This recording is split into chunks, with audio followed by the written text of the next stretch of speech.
Corporate scan की तरफ बढ़ते हैं। एंजल वन के मैनेजमेंट से हम बातचीत करेंगे। जुलाई के लिए शेयर ब्रोकिंग इस फर्म में करीब अच्छा अपडेट निकल कर आया है। कंपनी के नए ग्राहकों की संख्या में करीब 29% का उछाल देखने को मिला। डेली एवरेज टर्नओवर में 17% की ग्रोथ देखी गई है। बाजार में ट्रेडर्स के मूड और ब्रोकिंग इंडस्ट्री में तकनीक के स्तर हो रहे हैं में काफी बदलाव देखने को मिल रहा है और इनफैक्ट आजकल तो एआई का तड़का इस सेक्टर में भी लग गया है। मेरे साथ कंपनी के chief growth officer Prabhakar Tiwari जुड़ गए। Prabhakar ji, good afternoon. पहले तो ये जुलाई के आंकड़े जो अपडेट आपने शेयर किया है उस पर कुछ और अगर आप टिप्पणी कर सकें।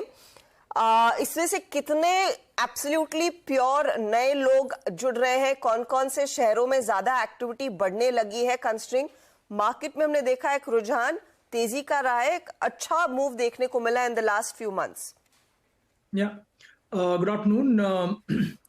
ये जो नंबर आपने जुलाई के देखे हैं, उन नंबर्स को आप सिर्फ कस्टमर एक्विजिशन की तरह ही ना देखें। इनको देखें आप कि जो हमारी सुपर ऐप स्ट्रैटेजी है, जिसकी वजह से हमने direct mutual fund unique SIP करीबन 2 लाख एसआईपी खुले हैं जुलाई में, जो जून के बनिस्बत 25% ज्यादा है।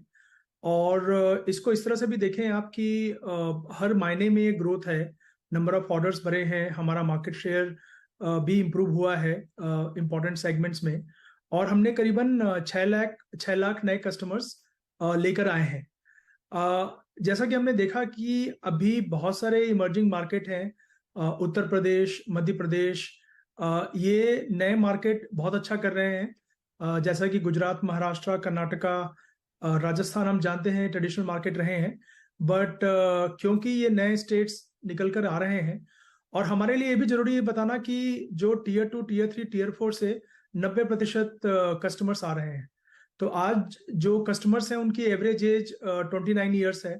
90% कस्टमर 30 ईयर्स ऑफ एज से कम है, और ये कस्टमर ऐसे कस्टमर हैं जिनको नॉलेज है शेयर मार्केट के बारे में, जो उन्होंने यूट्यूब और बहुत सारे मीडियम से सीखा है और डिजिटल पढ़ करके सीखा है, और वो एक नए एसेट क्लास में इन्वेस्ट करना चाह रहे हैं लॉन्ग टर्म के लिए, जो कि बहुत ही अच्छी बात है। ये इकोनॉमी के लिए अच्छी बात है, ये उनके लिए अच्छी बात है, क्योंकि हम सब जानते हैं कि लॉन्ग टर्म इन्वेस्टमेंट से ही एक अच्छा ग्रोथ पाया जा सकता है अपने इन्वेस्टमेंट में। बिल्कुल। Prabhakar ji, good afternoon. तो इस समय जीरोधा नंबर 1 है क्लियरली, आपके नंबर 3 पर हैं, ग्रो नंबर 2 पर है। क्या मार्केट शेयर है क्या, और आपके आगे प्लान्स हैं यहाँ पर इस मार्केट शेयर को बढ़ाने के लिए रिटेल में?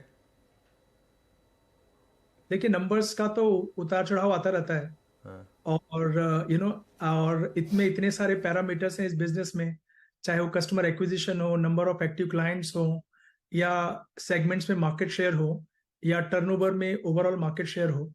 तो ये सब चीजें तो चलती रहती हैं, और आपने तो हमारा ट्रैक रिकॉर्ड देखा ही है, और क्लियरली हम यहाँ पे हैं एक मिशन के साथ कि 1 बिलियन कस्टमर्स को हमको एम्पावर करना है डेटा एंड टेक्नोलॉजी को यूज करते हुए।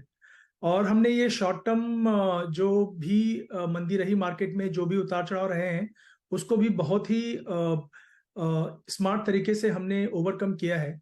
और जब अब कि हमारा स्मार्ट ऐप Q4 में हमने लॉन्च करने के बाद Q1 में स्टेबलाइज कर लिया है, तो हमको पीछे देखने की कोई आवश्यकता नहीं है। और ना केवल ऑर्गेनिक बिजनेस में हम एक अच्छा ग्रोथ देख रहे हैं 30% से ज्यादा, और हम पेड मार्केटिंग और ब्रांड मार्केटिंग में भी अच्छा खासा इन्वेस्ट कर रहे हैं, अदर फिनटेक ब्रोकर्स की तरह। तो मैं एंजल वन को किसी और कंपनी के साथ कंपेयर नहीं करना चाहूंगा। हमारी ट्रेजेक्टरी अलग रही है, और ट्रेजेक्टरी में नए इनपुट्स आ चुके हैं, चाहे वो प्रोडक्ट हो या ब्रांड मार्केटिंग हो। तो अपना टाइम अलग ही तरीके से चलने वाला है। जी, आप एल्गो ट्रेडिंग में भी हैं क्या? वहां पर भी कुछ ट्रैक्शन है क्या?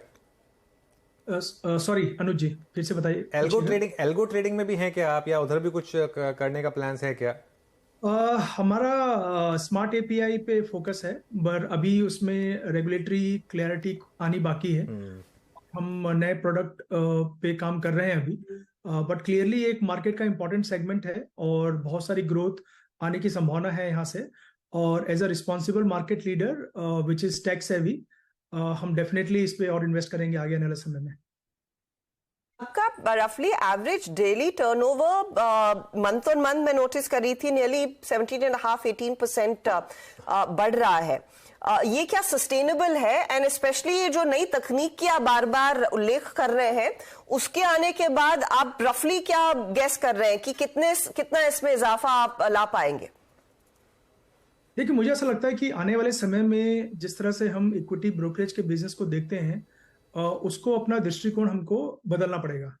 हमको क्लियरली ये समझना पड़ेगा कि एक टेक्नोलॉजी प्लेयर होते हुए हम सिर्फ एक ट्रांजैक्शन प्लेटफॉर्म दे रहे हैं।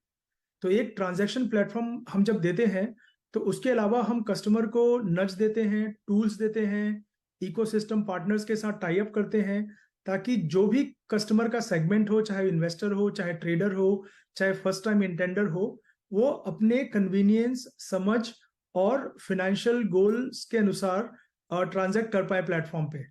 तो सस्टेनेबिलिटी की बात ज्यादा है यहाँ पे, क्योंकि अगर आप कस्टमर के बिहेवियर पे फोकस करेंगे और नए कस्टमर ऐड करेंगे और पुराने कस्टमर्स को लॉन्ग टर्म के लिए रिटेन करेंगे, क्योंकि आप उनको गार्ड रेल्स दे रहे हैं, कोई ह्यूमन इंटरवेंशन नहीं है, मार्केट के नॉलेज पे और टूल्स के सपोर्ट पे अगर कस्टमर इन्वेस्ट और ट्रेड कर रहे हैं, तो मुझे लगता है कि ये नंबर सस्टेनेबल होंगे, बल्कि बहुत ही फास्ट तरीके से ग्रो करेंगे। जिस हिसाब से डिजिटल इंडिया आगे बढ़ रहा है, जिस हिसाब से रेगुलेटर्स नए नए टूल्स दे रहे हैं, लाइक अकाउंट एग्रीगेटर के टूल्स अवेलेबल होने वाले हैं, और जिस तरह से हम ब्रोकरेज के अलावा डायरेक्ट म्यूचुअल फंड, लैंडिंग और एएमसी में जाने वाले हैं, मुझे लगता है कि नंबर पे आप इजाफा ही देखेंगे आने वाले समय में। ओके, बहुत बहुत शुक्रिया प्रभाकर जी आपका हमारे साथ जुड़ने के लिए, और ऑल द बेस्ट आपको। Thank you Anuj ji, thank you. तो एंजल वन काफ़ी अच्छा किया है स्टॉक ने, और काफ़ी मार्केट शेयर भी गेन किया है। अगर आप इसको कंपेयर करें